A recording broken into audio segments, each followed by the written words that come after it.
Hola a todos, nosotros somos un grupo de primero de trabajo social de la Universidad Pablo de Olavide y nuestra profesora es María José del Pino Espejo. Os vamos a hablar acerca de Emilia Pardo Bazán. Os vamos a contar un poco acerca de quiénes somos, de lo que vamos a hablar, quién fue Emilia Pardo Bazán, algunas ideas acerca del marxismo, el feminismo y las perspectivas sociológicas, la cultura, el cambio cultural, los grupos, las organizaciones y su posición social, el poder y la política y la desigualdad social. Pues bueno, yo me presento, soy Paula Guller Zambrano y os voy a hablar acerca del feminismo, el marxismo y la perspectiva sociológica. Yo me llamo Álvaro Uncenilla Pérez y voy a hablar de la cultura y el cambio cultural. Yo soy Araceli López Martínez y voy a hablar de grupos, organizaciones y sociedad de red. Yo soy Tania González Nogales y os voy a hablar de la posición social. Y yo soy Raquel González Colón, voy a hablar sobre el poder y la política y por último Tania y yo hablaremos sobre la desigualdad social. Pardo Bazán nació el 16 de septiembre de 1851 en La Coruña. Sus padres fueron José Pardo Bazán y Mosquera y Amalia María de la Rúa Figueroa y Somoza. Desde siempre tuvo pasión por la lectura que le hizo ser catedrática de literatura. Se casó con José Quiroga y además fue defensora de introducción al naturalismo francés en España y defensora de ideas feministas. Por último, murió en 1921 en Madrid. Emilia Pardo Bazán tenía ideas marxistas, ya que se preocupaba sobre todo por las personas vulnerables y las que estaban excluidas en la sociedad. Además surgió el grupo de las cigarreras en A Coruña, que reivindicaba la posición de la mujer en las fábricas y en las empresas, ya que en la época, normalmente en ese momento, pues los trabajos más pesados o que eran en las fábricas los solían hacer los hombres y ella pues reivindicaba esa posición de la mujer. Y además su obra Pazos de Ulloa nos habla de las desigualdades sociales y de las diferencias que había entre las personas. Sobre todo nos habla de la Galicia rural y la nobleza. Por otro lado, era una persona bastante feminista, ya que pretendía y defendía la igualdad entre hombres y mujeres y luchaba por las desigualdades. También fundó y dirigió la Biblioteca de la Mujer, que eso fue un hecho bastante icónico en la época. Y por otro lado, hay una frase que seguramente la habréis escuchado, que es: solo quien no lo intenta nunca lo conseguirá. Que esta frase pues lo que nos hacía ver era que había que visibilizar a la mujer en la época y que siguiera luchando por sus derechos. En cuanto a la perspectiva sociológica, se encuentran que es una mujer feminista. Emilia Pardo Bazán venía de una familia pudiente y acomodada. En su infancia se dio cuenta de su pasión a la lectura gracias a su padre. Fue una mujer bastante avanzada para la época que era. A pesar de la inercia de algunas contemporáneas, ella reivindicó los derechos de las mujeres y también se interesó por la lucha obrera, tras las condiciones desfavorables que trabajaban algunas personas. Estos temas los solían tratar en su obra como Los Pasos de Ulloa de 1882, que habla de la Galicia rural como de la nobleza, y en La Tribuna de 1882, que eso fue su primera obra, que hablaba de una chica joven, atractiva y con grandes ideales que llamaba la atención de algunas compañeras que trabajaban de cigarrera. En 1887 había ya logrado impartir curso de la Escuela de Estudios Superiores y en 1896 dictó 11 lecciones sobre la literatura francesa. Debido a todas estas aportaciones que tuvo, en 1905 fue la primera mujer admitida en el Ateneo, donde tuvo una gran actividad. En 1906 se la nombra presidenta de su sección literaria, donde los alumnos se negaron a que les impartiera clase una mujer.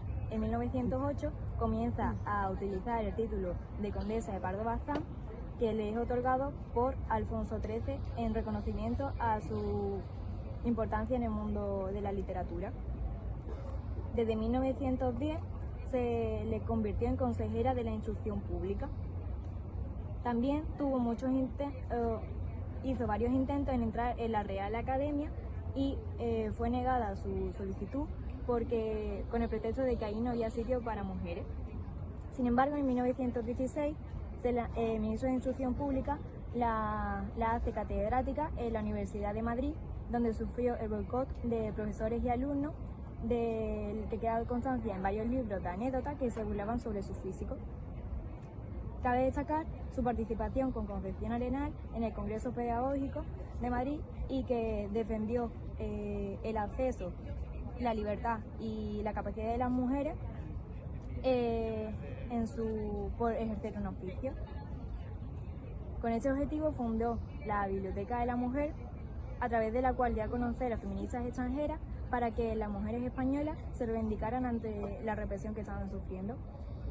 Esto no tuvo mucho éxito y la tuvo que sustituir por recetas de cocina. Bien, esta mujer no tuvo problemas con su vida social porque venía de una familia poderosa con mucha influencia y siempre tuvo un hueco pues en las fiestas donde había gente muy representativa o en espacios donde se debatía aspectos culturales o literarios, como puede ser el Ateneo de Madrid, que fue la primera mujer en estar como apuntada, afiliada a este espacio. Vale, yo con respecto al poder quiero destacar dos de los hechos esenciales de Emilia Pardo Bazán. El primero es que fue una de las grandes primeras feministas españolas. Su padre le educó de una forma liberal pese a haber nacido en el seno de la aristocracia gallega. Ella aprovechó los espacios que su relevancia social le ofreció para allanar el camino de la igualdad. Esto lo hizo escribiendo artículos, dando conferencias, entre otras cosas. A veces abordaba temas bastante delicados, como por ejemplo la violencia de género, como hizo en el cuento El indulto. También financió y dirigió un proyecto que ella llamó Biblioteca de la Mujer, que era un conjunto de textos de distintas disciplinas escritos por mujeres o que giraban en torno a la figura de la mujer. Y el segundo de los hechos esenciales es que introdujo el naturalismo en España. Ella era muy sensible a las tendencias estéticas de su época y adivinó en el naturalismo una corriente con un gran potencial social, por lo que la defendió en una serie de artículos recogidos en el libro La cuestión palpitante. Y con respecto a la política, ella se enriqueció con varias ideologías. Estaba desencantada del liberalismo debido a que este se acentuaba por la exclusividad que el sistema le otorgaba a los varones en cuanto al disfrute de los derechos políticos. En su juventud apoyó al carlismo y maduró con la Restauración y la institución libre de enseñanza.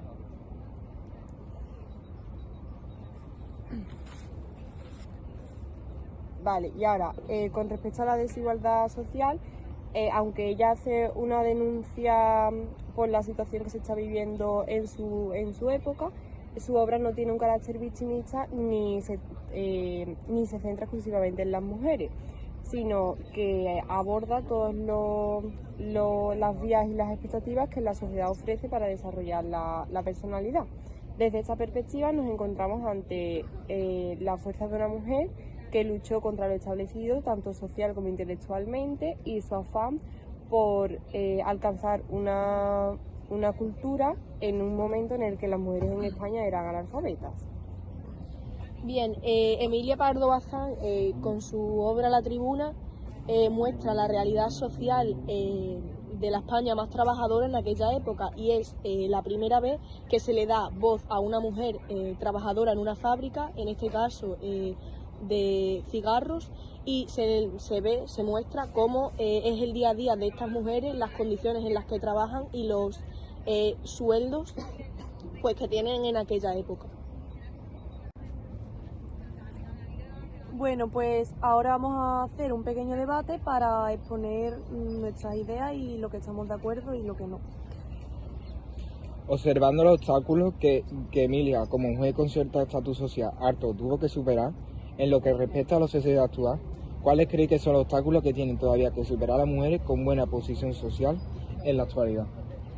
Pues yo creo que uno de los obstáculos son los prejuicios que hay acerca de que la mujer se piensa que no puede realizar el trabajo igual que un hombre o se le quita prestigio por ello. ¿no? ¿Has leído? Es fácil. Y también porque muchas veces, aunque sean de buena familia, el negocio familiar siempre pasa a ser al hombre, a la mujer la dejan de lado como para que se En segundo case plano.